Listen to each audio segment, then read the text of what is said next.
For full accident management support, including motor replacement, repairs and personal injury compensation claims, just search G4 Claims today.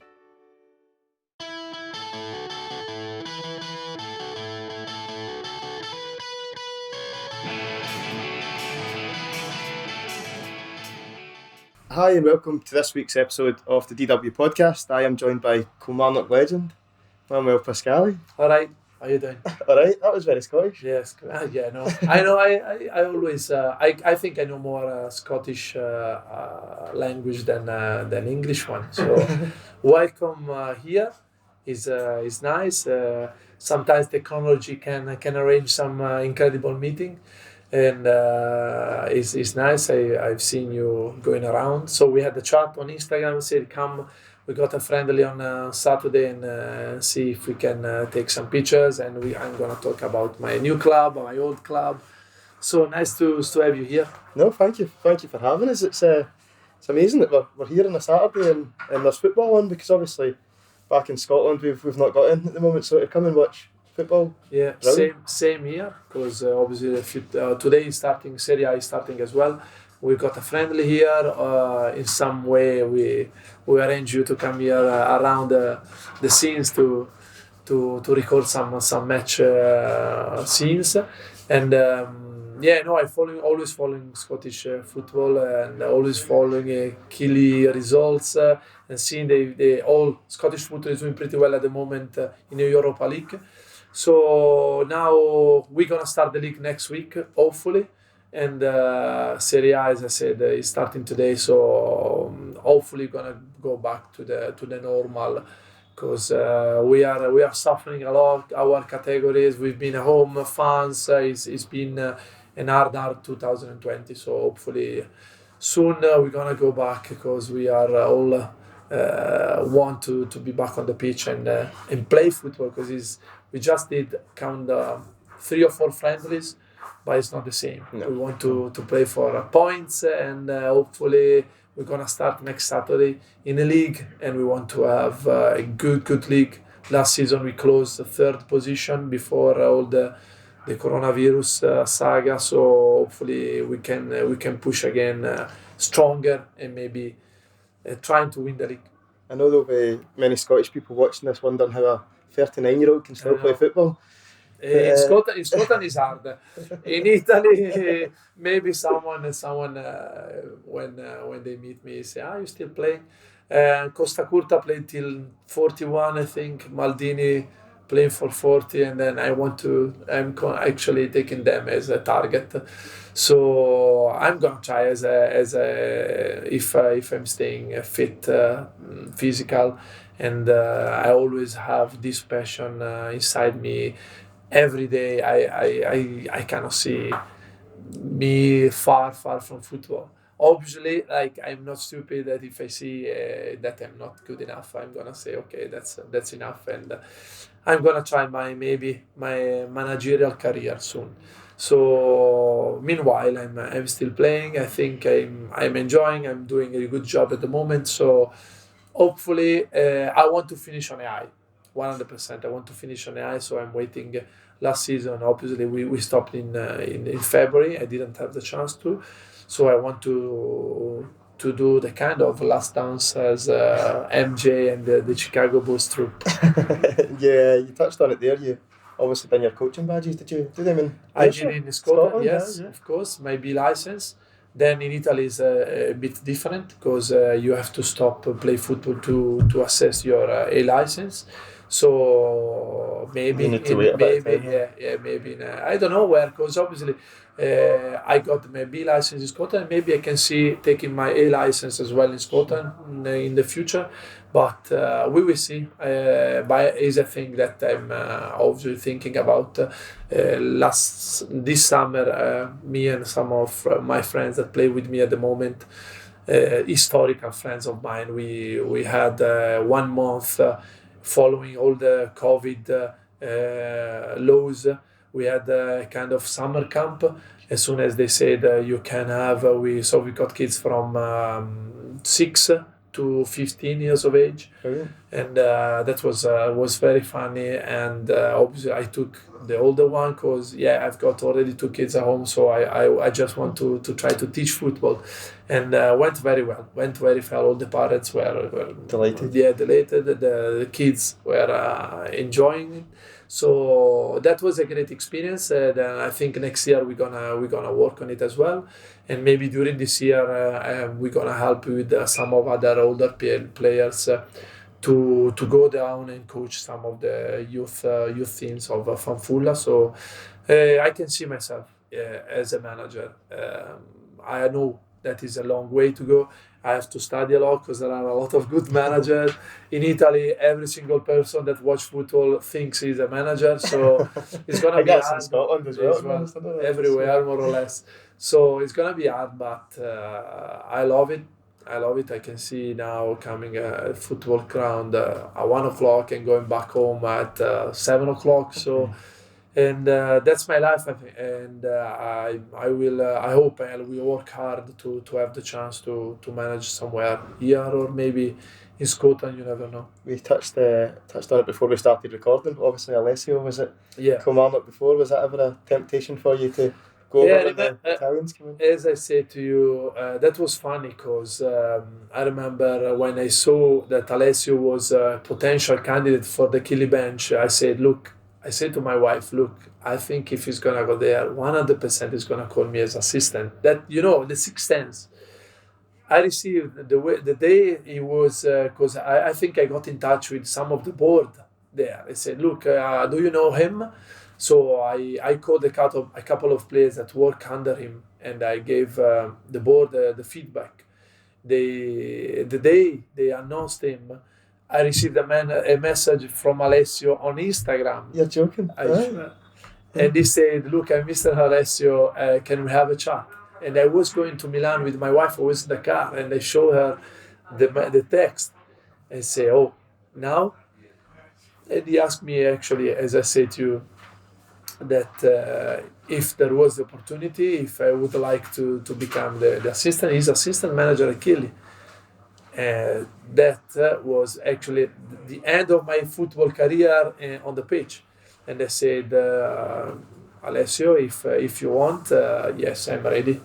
But the position wasn't clear because Alex Dyer was the assistant, so the job was his job, and so the opportunity wasn't clear. I had to stop football. I was ready to stop football to coach, to manage Kilmarnock. But there was Alex that obviously was the assistant manager. He didn't want to walk away from the job, and I said, look, there is something that he's saying me is not the right moment, and at the end things went bad for Angelo, and after a couple of months he was sacked, and Kilmarnock now is under Alex Dyer as well. So I don't know if I took the right decision. Somebody said yes, you did. Some others said no, Manuel, because if you was there, Angelo Alessio wouldn't be sacked. And because I suppose Alessio went over there and he wouldn't have had the knowledge that you had of the Scottish game. I'm not saying that he's not a good manager. Of course he is, but you need to have brought that experience. I think he's been in Conte assistant manager when he was at Chelsea. But Scottish football is different, and as I said, when Alessio asked me about becoming the assistant manager, I tried to have like the whole picture in front of me and say, look, if I'm gonna come there and being a kind of technical assistant like Donati later on took it, this won't work because there will be Angelo, there will be myself, and there will be Alex, and not everybody is just actually swimming in the same direction. Because football, yes, you take the club at the first step, at the first position. But I think Alex's aim was taking the job as well. So I said, this is not going to work. Because if I'm going to be there, we're going to work in one direction, and maybe something will be different. There is something that, Alex has been there for 2 years. He's got strong connection. He's not going to leave the job. He's not going to leave the job. And this happened later on.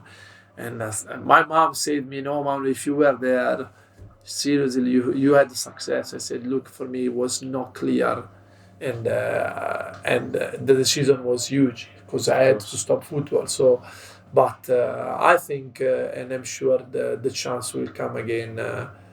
Maybe in the future. Now Fowler James is as well. They are the director, so we speak sometimes. Even if he needs player, I can give him some advices. But I know it's hard because the Italian market is not easy. And but I think my chance will come again. Do you keep in touch with a lot of the boys from Kilmarnock? Yeah, the ones like I think 4 or 5 actually are still there. Rory McKenzie, who scored maybe the goal season contender a couple of weeks ago, and Fau as well, Kiltie as well, and what was left? I think maybe there are a couple of young players as well. Ines Cameron was there when I was there. I was actually coaching him when I was up there. Then I spoke with Greg Taylor the other night when I seen him playing for Scotland and for Celtic as well. He's doing well, isn't he? No, he's a good boy. He's a very good boy. I remember him. I told him, because I remember him watching the reserve matches. There was wee boy left back. I said, look, he's got something because he wasn't big, but he was every time fighting. He was tidy on the ball, and I'm happy actually. He's got another good players playing in his position. Andrew Robertson is going to be hard for him for the next 10 years. But he's a nice boy. Every time I write him on WhatsApp or on Instagram, he always reply immediately. He's an humble guy, and I'm happy for him because when these kind of players or men reach this kind of level and they are nice, humble, you are really, really happy for them. What was it like let's roll back the years, what was it like when you found out Kilmarnock were interested? Because you were at Parma before that, weren't you? Yes, I was under contract with Parma. I was actually not playing for them. Then after a couple of years, Parma went into administration and they went back to the Conference League. And I remember I was in touch with I used to play with Sergio Porrini, and he was a Rangers, Juve, Atalanta as well. And he was always telling me, Mano, Scottish football is just made for you. You have to go. Then we played together, and a couple of years later, he was in touch with Stefano Salvatori. They passed away a couple of years ago, and he played for Hearts with Jim Jeffries. And it was 3 or 4 times that he tried to bring some Italian players over there. I received this phone call, say, look, Kilmarnock are in Lucca, in Ciocco, you want to join them? I said, okay, let's go. So I took my car from Milan to Lucca. I drove there by myself. Oh, so they were training? Ah, right, okay. I took the car over there and I arrived there. All the boys were in the swimming pool because I arrived around 2 o'clock, 3 o'clock in the afternoon. We took the first session in the afternoon. And I remember I was actually talking there was a Spanish guy, that was David Fernandez, who played to Celtic as well. Livingston as well, wasn't it? Livingston as well. And I said, look, how do you say time, Manon in English? Because I need to know. I am a vocal player, so I need to know. I was actually playing centre mid. So I need to know. He was, relax, my friend, relax. And then I trained with them 4 days. And then they called me back for another kind of trial week up in Kilmarnock. We had 3 friendly matches against Wolves, remember? Sheffield, maybe, a QPR as well. And against QPR I scored. We won 1-0 and I scored. And that was, I think, the day that Jim Jeffries made his mind. They say, okay, we're going to sign him.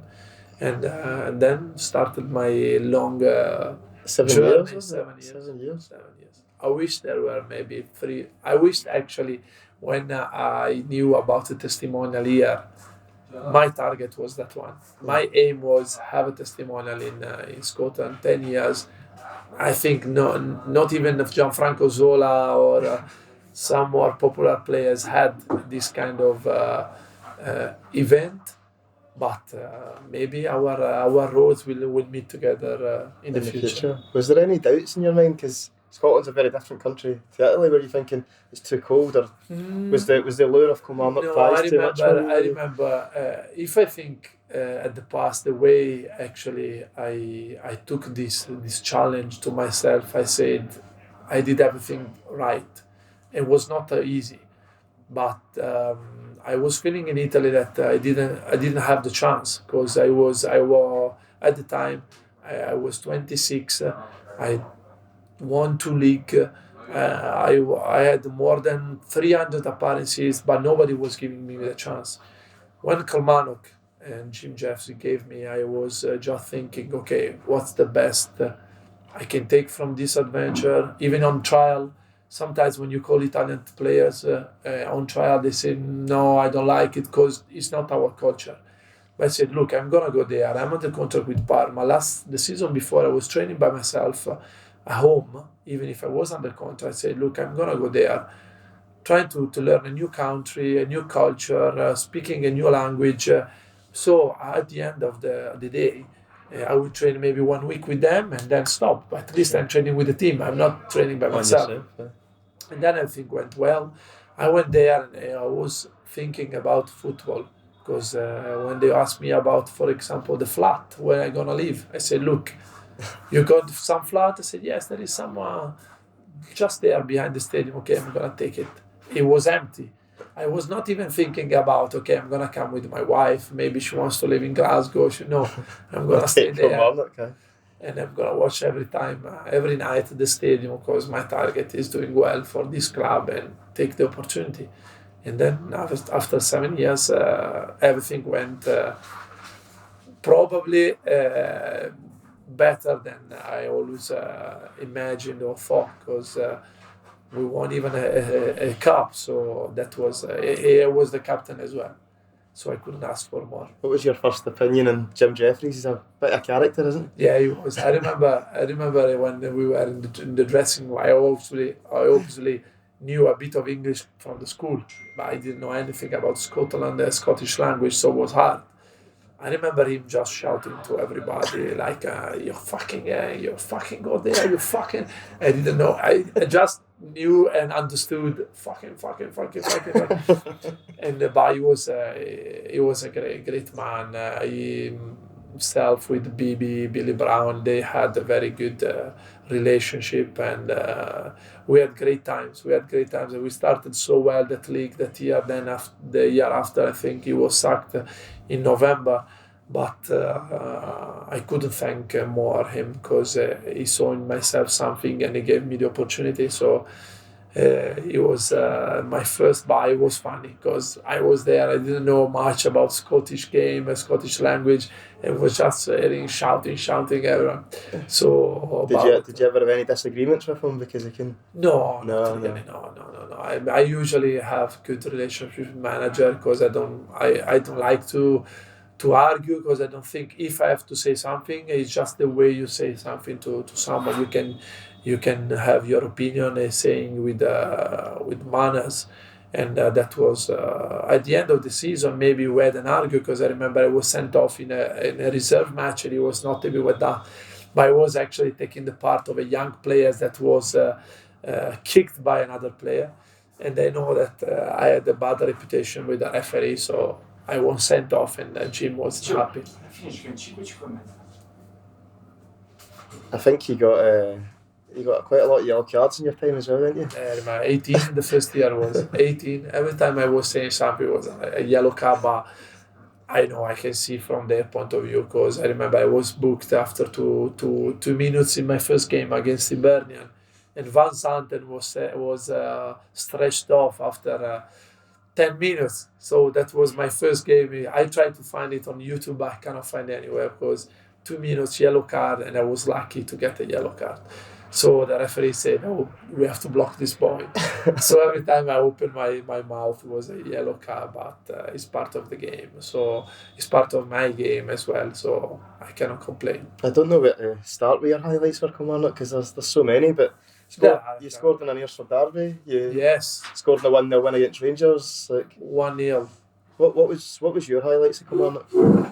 But you mentioned a couple of great moments. I can add obviously the silverware, the open bus going around Kilmarnock, the Ayrshire derby. I didn't know nothing about. Was the first year there. I can remember from my flat watching all the big queue go around to get the tickets. And I remember that match because my wife was pregnant, was there, was bloody freezing, was kind of snowing, and I scored. So I remember I got that goal somewhere, and then obviously maybe the goal that made me a bit of famous, more popular here in Italy as well, because it's the goal everybody maybe is talking about. It talks about me that he scored against Rangers 1-0 after ages. They were going they were winning kind of 16 matches in a row. They were doing the European records. That was, and at the end, obviously the CIS Cup that we won in March in Hampton against Celtic. It was my highlights. It must have been hard not being able to play in the final because they always talk about. I actually played that game. I remember ages after Ronaldo in the European Cup. I think with Portugal he went off after 20 minutes. But you could see him from the bench playing that game. Yeah. Playing that game. And it was when I watched him, I always say I did the same, but that was me on the stand or during the build to that final, because I thinking I broke my leg and I couldn't. I could easily come back home. I had everything here, so I could stay with my family. I decided to stay there, to stay close to the team, to live every day the team, to live the build up to the final every day. I was there. I remember BBC asked me if I would commentate the game, and I said no because I want to stay in the dressing room with the boys. And if I had to go back earlier. So I had missed a lot of the part at the start of the game, and maybe at the end as well. So when I said, look, you win something, league, cups, not we playing, just playing. You win things every day. So I remember they are going every time, and when the people say you maybe are not happy to play in that game, I said, look, I played that game because I remember I think all the other players, they were seeing me maybe emotional before the match, going tension. So did you give a speech in the dressing room beforehand? Because you were the captain, Yeah, I was, but I think my body language was said it all. Yeah, but I'm sure I cannot remember basically, but I remember that I was pumped up, and I'm pretty sure that everybody seen this. And there's some great photos of you lifting the trophy at the end as well. I've got at home as well. I actually bought last year the Kilmarnock made a kind of big picture with all the captain or the legends from the start of their history to now the present, and with some of the great players that play for them. I bought it. I've got it in my room. So that's my actually this is the club where I played most 7 years. And this is the highlights of my career. Obviously, like people will remember me to play here in Italy as well, for playing for Kilmarnock, for a Scottish Premier League team for 7 years. How was the celebrations in Kilmarnock that night? I always dreamt about going around with an open bus, and that was my first time, and that was great to see people from 3 or 4 years of age going to maybe 60, 70, 80. So that was good, exciting. Everything was seriously something that when you start to play football, you dream about. And I know that the last time they win, Kilmarnock won something was 97. So we're more or less 20 years. So it's a long time. So happy days, because I had all the 22 people travel from Milan to come and see you. Yeah. I remember they were asking me, they wanted to come to Hampton when we played there in the semi-final. I said, trust me, come to the final, because they couldn't take they couldn't come both times. Trust me, we're going to go to the final. We went to the final, they were there actually sitting beside me on the stand. That's amazing, I know. What's it like now? Do you miss Scotland? I miss obviously playing for a big club as Kilmarnock, professional football, living the life like a proper football player in the highest level. But as I said, I can picture myself back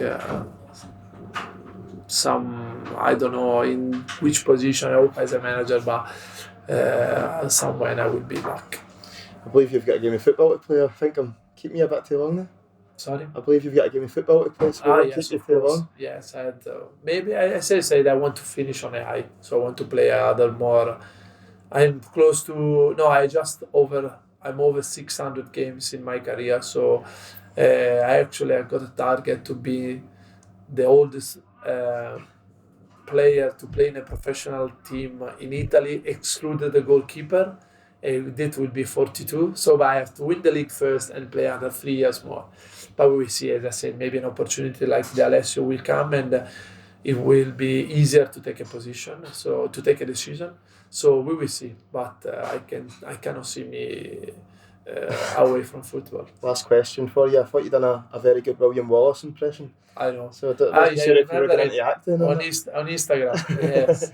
That was nice because it was one of the first our kind of show on Instagram, and I've got no lot of fantasy in football. When I play football, I don't know what happens, but I'm more like concrete. But outside the life, I think some people knows me more, so they know that I've got this mind that is going, this brain is going fast, and I know I've got a lot of fantasy. Nice one. Manuel, it's been an absolute pleasure. Thank you. Thanks very much for your time. You're welcome. Cheers. Bye.